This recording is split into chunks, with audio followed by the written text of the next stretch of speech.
नाराजगी समझते हैं?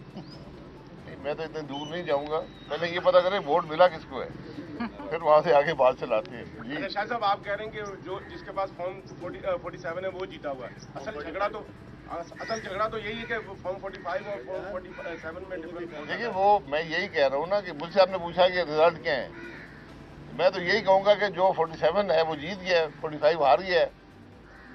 और ये इलेक्शन कमीशन का कमाल है कि 47 पहले बन गया था, 45 बाद में आए। सर इलेक्शन में हिस्सा ना लेके आपने इलेक्शन में हिस्सा नहीं लिया, क्या समझते हैं आप आपका बेहतर फैसला था? लोग तो कह रहे हैं कि बेहतर था, जो दोस्त है वो कहते हैं जी। मैं तो अल्लाह का शुक्र अदा करता हूँ कि इस खराबी में हिस्सा लेने से बच गया। आपसे सर अगर राब्ता किया जाए आप क्या करेंगे? जी उनको उन सबको मैंने पहले मुबारकबाद दे दी थी कि आप इलेक्शन जीत चुके हैं। सर आपसे अगर राब्ता किया जाएगा तो आप क्या करेंगे? किस बात पे राब्ता किया जाए? सब राब्ता करें आपसे? मैं नहीं हूँ, मैं कुछ हूँ। अभी तक आपसे राब्ता किया किसी ने? नहीं, जरूरत नहीं है। मैं नहीं हूँ ना आजाद मतलब अभी राब्ता सिर्फ आजाद वालों से हो रहा है। भाई साहब, आप मौजूदा सूरत हाल में मुसलसल ये कह रहे थे कि अभी इलेक्शन ना करवाए जाए तो बेहतर है।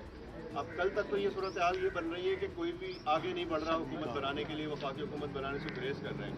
तो आपको किसने बताया था कि इस तरह के रिजल्ट आएंगे कि हम पार्लियामेंट होगी और कोई भी हुकूमत नहीं बनाना चाहेगा?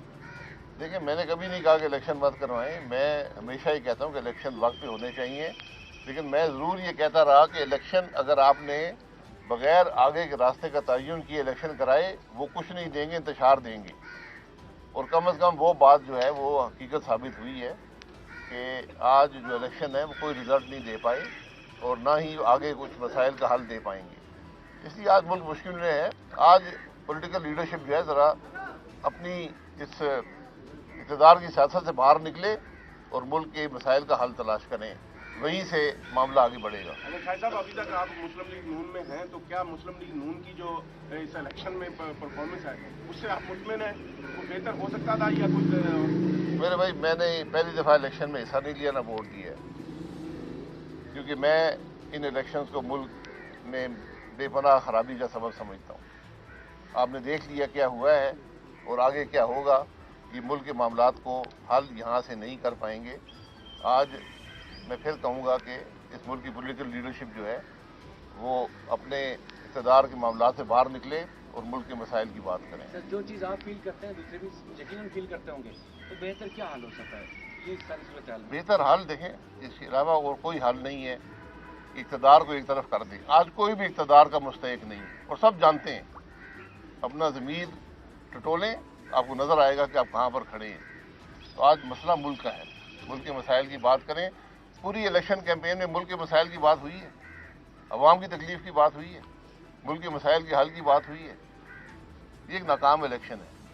शाह साहब, जिस तरह आप बात कर रहे हैं मुल्की मुफाद के हवाले से, दूसरे सियासतदान भी, हर सियासतदान जो पार्टी का सरबराह है वो इसी तरह बात करता है, लेकिन साथ दूसरे के साथ बैठना नहीं चाहता।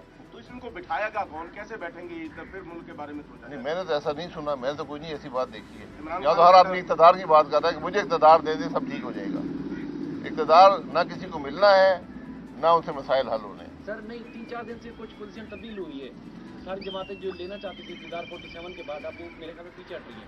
पीटीआई भी तो ये भी अनोखी बात है कि मुल्क में कोई भी इक़्तिदार में आने की अब अपने आप को लायक नहीं समझता। तो कौन बनता वो नजर आ रहा है सर? वज़ीर हुकूमत किसकी बन रही है? मैं अब क्या कह सकता हूँ। वैसे जो ज्यादा कॉम्प्रोमाइज करेगा वो बन जाएगा। काकड़ साहब की हुकूमत चलती रहनी चाहिए जी, इस लिहाज से तो काकड़ साहब तो आज तक तो कामयाब है। पहली डायरेक्ट गवर्नमेंट वज़ीर-ए-आज़म बनने जा रहे हैं उमर अयूब, तो आप क्या समझते हो कामयाब वज़ीर-ए-आज़म होगा उमर अयूब? पहले बनाए तो फिर बताएंगे कौन कामयाब होगा। ज्यादा कॉम्प्रोमाइज कौन है? जो भी इन हालात में हुकूमत में आया, अगर सारी पॉलिटिकल जमातें सपोर्ट नहीं करेंगी, मुल्क के मामलात हल नहीं हो सकते। ये बात ज़हन नशीन कर लें। सर ये आपके कुलीग रहे उमर अयूब भी और मियां शहबाज शरीफ तो आपकी पार्टी के सदर भी हैं। दोनों में से आपको लगता है कौन सा कॉम्प्रोमाइज ज्यादा है? मेरे पास तो वोट ही नहीं, किसको वोट दूं? अच्छा, कंप्रोमाइज किससे करना होगा सर, ये भी बता दीजिए। कंप्रोमाइज करना किससे? फॉर्म 47 से। चलिए। Thank you sir.